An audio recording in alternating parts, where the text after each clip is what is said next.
I heard an Olympic coach say once that it was like a third of the time you feel like really good about what you're doing, like it's going to be the best thing you're ever going to do, and about a third of the time you feel like pretty neutral, like you're just going through the motions, and then a third of the time you're like, what am I doing? This is the worst thing I've ever done with my life, and I need to get out. And as long as that ratio stays in order, you're working on the right path. All right, everybody, welcome to the National STEM Festival office hours, where we talk to the most interesting voices in science, technology, engineering, and math, or as our world has fondly nicknamed it, STEM. I want to thank the Pellicano Foundation today for supporting this event. Today, we're speaking with Vic Pellicano, a tech entrepreneur who built his success from the ground up and has a really interesting backstory that I think is going to be inspiring for all of you. So, Vic, welcome to Office Hours. Thanks for having me, Carrie. I'm so excited. Entrepreneur, founder, CEO, these are words that get thrown around a lot. Like, how do you start from the ground up? Like, what's the first company that you built? So the company name is Verenia, and I actually still own it. How do you start it is you have to solve some problem for somebody. So actually, before I started Verenia, and you don't even know this, we've talked a lot beforehand. I started watching Shark Tank, and so I had an idea for like a product. So I spent some time, I contract manufactured it, I had it built, I pitched to Shark Tank, I made it to like the producer stage of the pitch, which was pretty cool. I got to make the whole video and everything. And it was my first time putting myself out there as like, because it's a very vulnerable place to be like, this is my idea and this is the problem it solves. What do you think of it? Like most people don't ever get to that stage. And I think the first part of it is finding like a real problem and then solving it. And I think the best entrepreneurs solve their own problems. And hopefully there's enough of you out there where that's a business then. You know what I mean? So if you can find something in your house, something in your life that's annoying, something like that, and you solve for it, there's a good chance there's more of you. And then you just tell them that I always boil it down to very basic, like find something that sucks and make it suck less. And that's a business. So where is there friction in your work life, in your school life, in your wherever, and you find a solution to it, and then we figure out, okay, how do we build a business around that, a brand? How do we make it scalable?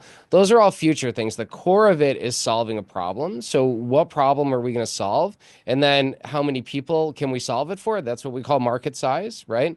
But I didn't know any of that going in, just kind of made it up. So I just found a problem in my life and solved it. And then it turns out a lot of other folks had that problem. What was the problem you were solving with your first business? What was it?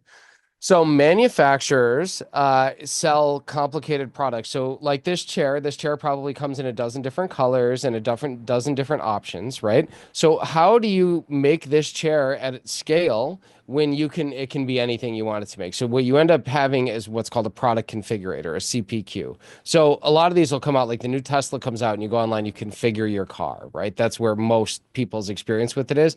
But almost every complex manufacturer uses something like this.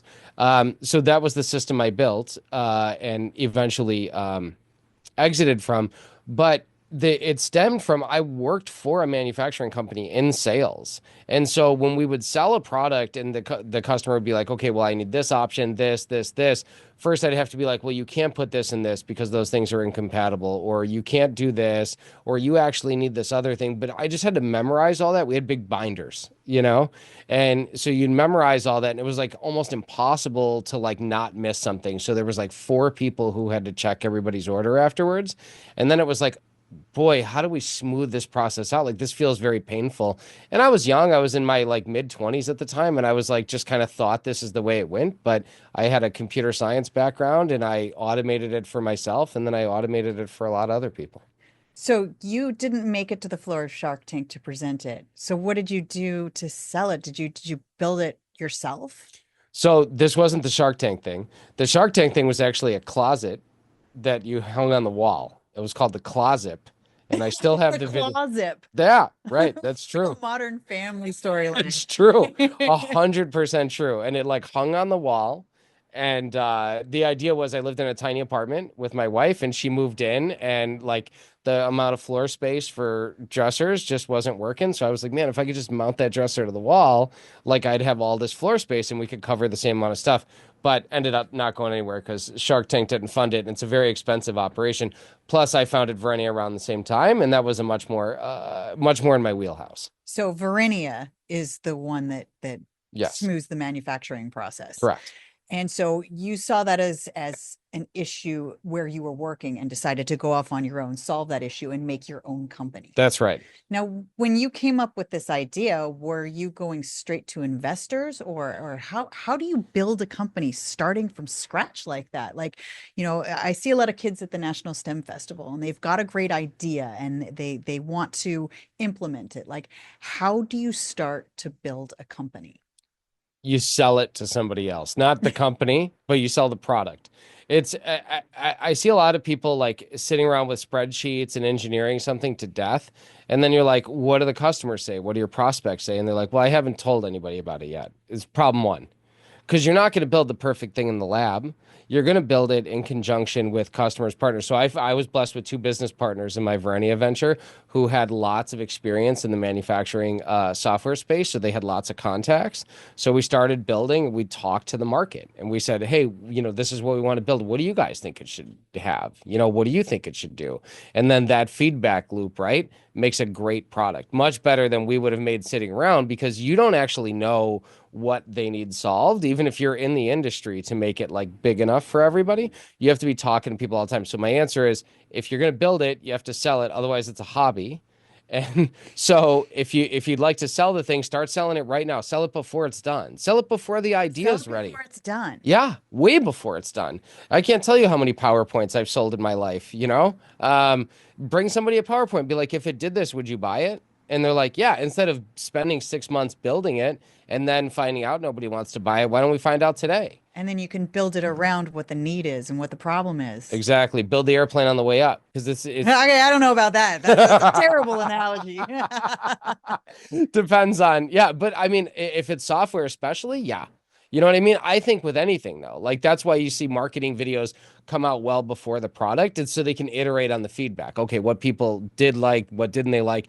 And that saves the engineering cycles because you lose time on the actual work. So the sooner I can find out what people actually need and are willing to pay for, then we can build the right thing. Okay, so software, that was kind of the niche that you jumped into. What kind of kid were you? Were you somebody who was always interested in science and math? Were you an arty kid? Like, what brought you to this space? I was not arty. I'm still not arty. I was interested in computers, so I was not a good student though. So I taught myself to code when I was about 14 years old. Back then you had to like it was impossible to learn back then. You know what I mean? Like you had to buy one of those big books and just read it all day and try things out. I installed Linux on my dad's computer, but I had to meet a stranger on the internet so he could send me CD-ROMs Wow. to my house, like 9 CD-ROMs. And then I bricked my dad's computer. And then I got in some trouble doing things I shouldn't have done, like most kids do. And you're 14. Right. But you're quite a self-starter at 14 to teach yourself to code when Yeah. it wasn't an easy thing to do. It was just so you could just look into the thing and you could just see it. You could just see how the potential of it. It was still early. I loaded xfiles.com. It was like the first thing I did when we got dial-up internet, and it took 45 minutes to load the homepage. And so you'd go in the other room and you'd watch a TV show or whatever, but you could see like, man, if this was faster, these things it could do, you can like scratch at it, right? So I was really interested in that. I was a bad student though. I think I had the most detentions in my high school by like we had 36 my senior year. I never made honor roll. Even in college where I double majored in computer science and math, I wasn't over a 3.0 GPA. I wasn't much for school, but I really liked the computer and I like problem solving.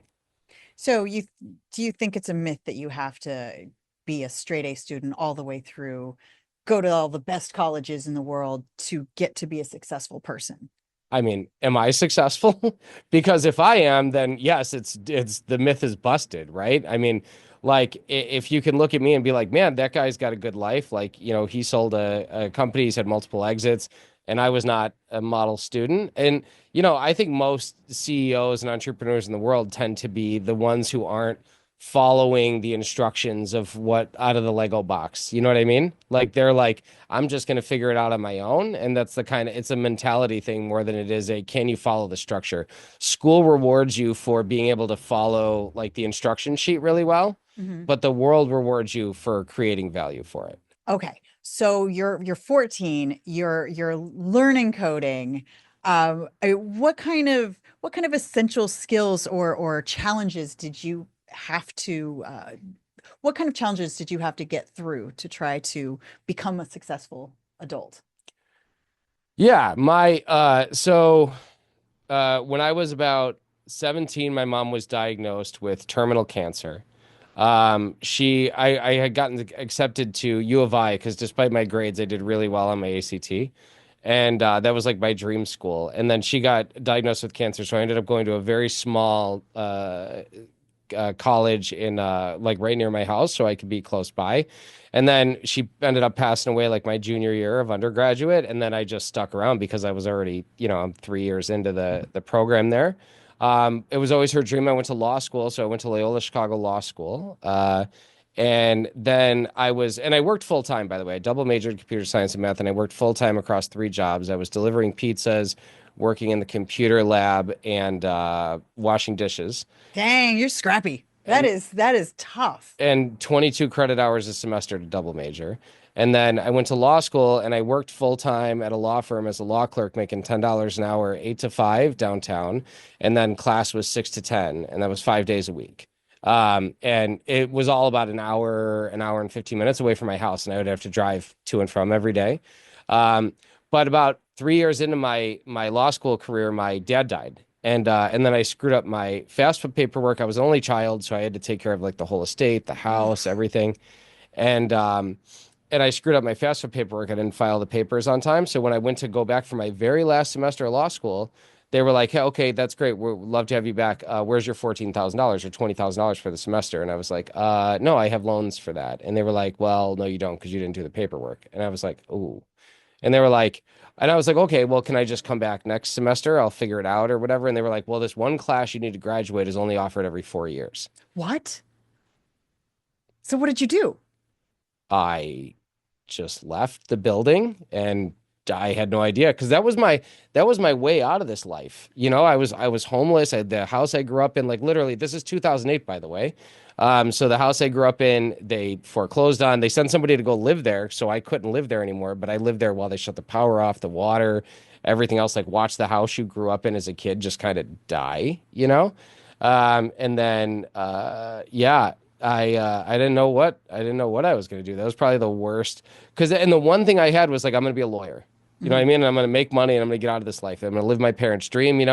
And then that just like from a sentence from like the lady at the registrar's office, that was it. That was that your dreams, your 8 years worth of work, your $150,000, just throw it away. How did you get through this? Well, I took a job, any job, from a friend. She had moved to town and she started working at a manufacturing company on the west side of Chicago called Freedman Seating Company. They make bus seats. Um, by the way, I love this company and the leadership, and I've become great friends with them over the years. They've invested in some of my businesses. But uh, she took a job there and she's like, "Hey, you should come work here." And it paid more than my law clerk job. Then it paid more than $10 an hour. So I was like, "I'll take it. And I thought, man, like how disappointing. Like here I thought I was going to be a high-powered programmer or lawyer, and here I'm selling bus seats. Like not exactly like the exciting life I had planned for myself, but like it was amazing. I learned a lot about manufacturing, and I was given a lot of freedom there to like just kind of make the place better. Mhm. Like even though I was in sales, I started doing some IT projects, and basically I automated my own job, the paperwork part of my job, like the sales, the human connection that always needs to be done. But like I had to do all this paperwork, and I was like, I could just write a little program to do it for myself because the job was pretty easy for me. So I did. And so I started writing the software, and then people started to notice, oh, can I use that? Oh, how did he do this? Like, is he in IT? Do we have a new IT person? And then pretty soon I was making software that's still used 10 years later at the company. for the whole firm. And then I was, lead developer or whatever. And then I was like, there's a bigger opportunity here. And so I started Verenia and yeah. Your path is non-linear. I'm finding this with a lot of people that I interview is that you go to college thinking this is what I'm going to do, this is what my life is going to be, and then nobody seems to do what they majored in. So many people have moved on. It's like you try anything, you try everything. What is going to make you successful? It sounds like for you is what you're passionate about. Well, yeah, it was 2008 too, and the company fired a bunch of people because it was a really rough time. And they told me, like if you want to keep your job, we're only keeping people that really make themselves useful here. And yeah, so I had to make myself useful, and I did. So now you're working in manufacturing and AI. Everybody's talking about AI right now. What kind of trends are you excited about? What are you looking at that you're like, yes, this is so cool? I'm so optimistic about the future of manufacturing in this country, and everywhere, by the way, because I think the digital stuff's it's already getting so cheap with AI, right? It can generate code, it can generate images, it can, do editing, it can do all this great stuff for us. The digital stuff is going to get so cheap that like we really are going to have an opportunity as like a society to focus on making stuff here again, which is amazing, right? And there's so much opportunity to do that in a whole new way, right? It's not the factories of the old days. It's not like a bunch of people like shoveling coal into a fire and sweating or whatever. It's like, high tech digital manufacturing. We're going to have, big industrial robots to help us and other kinds of things.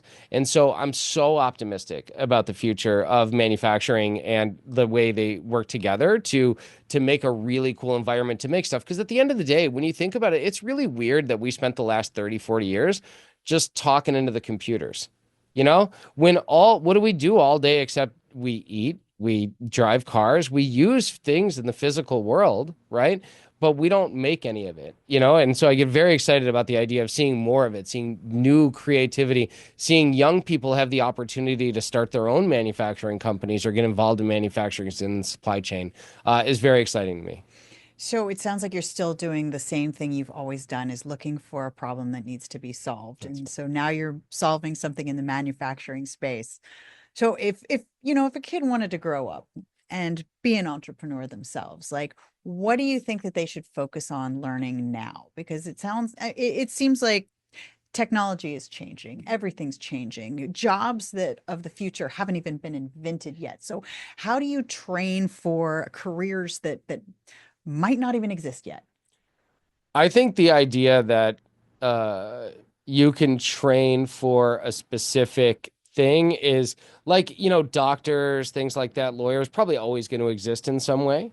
But it all is going to get very digital. You know what I mean? And the prices will go down, and that means the salaries will go down, and the barriers to entry will go down in a lot of places. I think if I'm talking to somebody career wise, the one thing for sure is electric engineers, like electrical engineers. Like you see with like the last two presidents, this one included and the last one are very focused on bring manufacturing back. It like, a lot of that is about bringing power to these factories and stuff like that. Like the grid has to get updated. We have to electrify this country. And if it's money from a Green New Deal or something like that coming in, like we're investing in it as a society. And when you think about the future, what do you see? You see AI and you see robots. And what do they run on? Electric power. What are you excited about with this new company? Because you've had successful exits before. Yeah. And I mean, I don't think you have to work. So why do you keep building new businesses? I wonder that myself a lot. Like some days I'll get up and I'm like, I should have just retired. Like I don't need a lot of money. Like I grew up in a trailer park. My dad was a truck driver. I was homeless for a little while. I don't, so like what my family has is more than we need by like a wide shot. That's why we have the family foundation. But for me, it's like, I realized when I did take some time off work that I'm not made to sit around. Like I'm a problem solving person. I enjoy it. And if I don't have like a work problem, I invent other problems. and they're not good. It's not good for me. It's not good for my life, and so it's better to keep me busy this way. But I just find a lot of like personal satisfaction, whatever, in like solving people's problems. Somebody's like, "This is a problem I have," and I'm like, "Hey, have you thought of this, or have you done this?" Like, or coming up with some way for them to do it better. I love that feeling. I love it. And that's a business at the end of the day, you know? So why not, if you had the opportunity to do whatever you wanted, you do something that you love. And I love this. All right. Well, I have asked a lot of questions, so I'm going to bring it out to the live Q&A right now. Remember to put your questions in the chat so that you can ask. It is a rare treat to get to sit down with a super successful person and ask how they got there. So Quinn from Kentucky wants to know, what are some of the biggest misconceptions businesses have about AI implementation?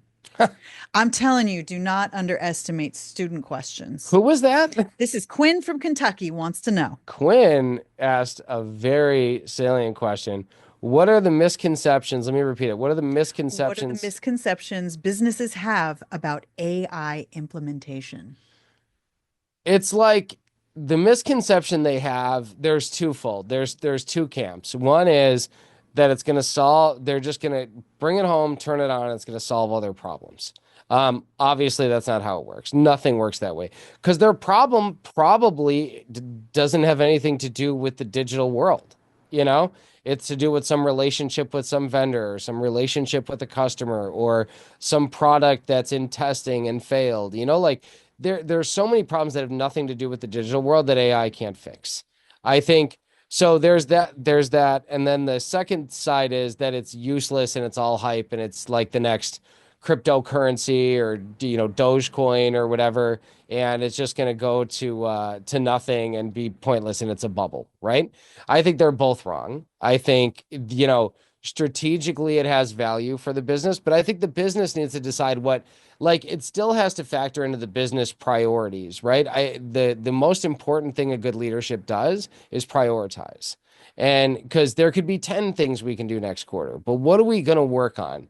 And the ones who prioritize well are the ones who succeed. So you say, like, okay, we want to work on better customer service. We want our NPS scores to get up. Okay, how can we use AI to help this process, this workflow? We want to review all our suppliers because of the recent tariffs or whatever. So we need to go through all that and we need to take a look at what we're paying, what the projected things could be. And this could be months worth of work. You'd pay a consultancy to do, or you'd have somebody do. But now maybe you can just gen some of that up, right? And so I think the businesses don't spend the time doing the legwork to prepare themselves for what the before and after state is of and what value or benefit they get from the AI on the workflow. Xander from Oklahoma wants to know, you've successfully navigated multiple acquisitions. What advice do you give entrepreneurs looking to position their companies for acquisition?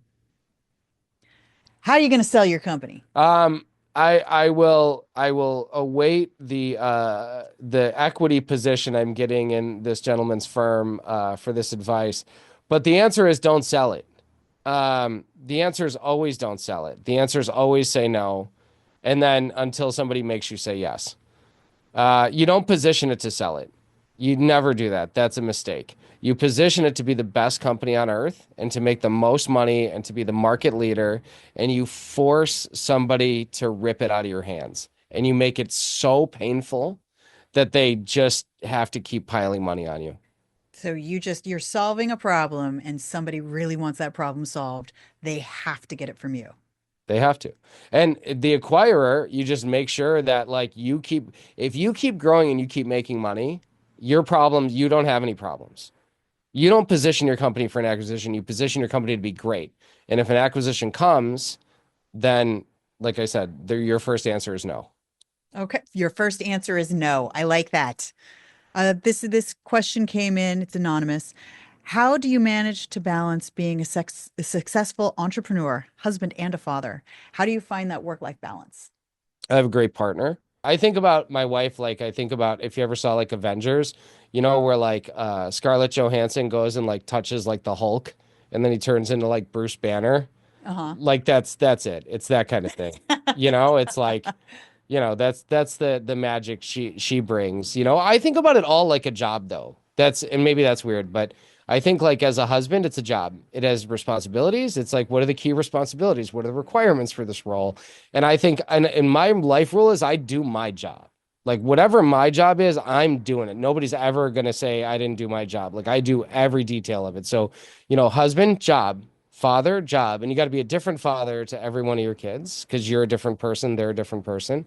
Founder for this job, advisor to this company, whatever is a job, and I do my job, but I take it very seriously as a job. Like, and there's things you don't want to do every day at a job, but they need doing, and it's your responsibility to do them. So 24/7 businessman. I like it. Saxon from North Dakota. What's one of the AI trends that's overblown, and what's one of the businesses that you should take more seriously?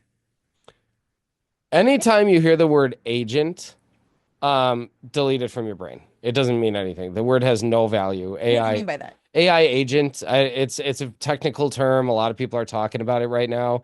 Embodied AI, physical AI. They're all just buzzwords, and they're very hot right now. But they'll So they go do away. not. What do those mean specifically? So AGI would be another good one. Let's talk about that. Most people have you heard that term? AGI. AGI, artificial general intelligence. Everybody's Mhm. like, what happens when AGI happens, right? Like it's gonna like, but when you say like, what is AGI?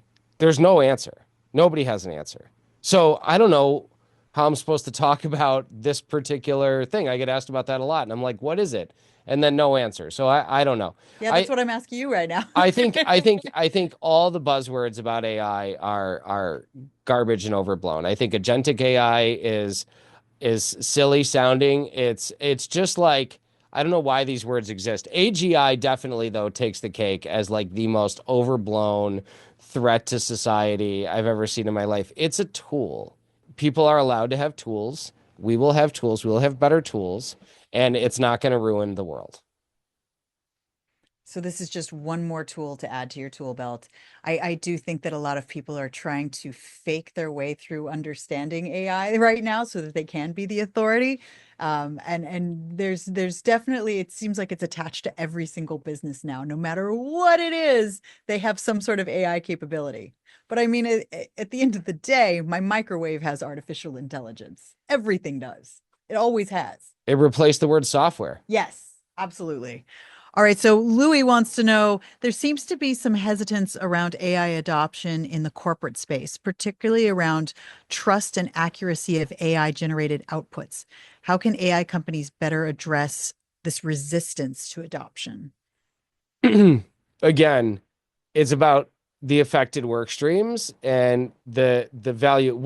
When you're working with a business partner on trying to flesh something like this out, you have to say, okay, like you're using it in a customer service use case, let's say, and you're like, it's accurate. It's accurate 80% of the time, 90% of the time. How accurate is your team now? Are they accurate 100% of the time? And how fast do they work?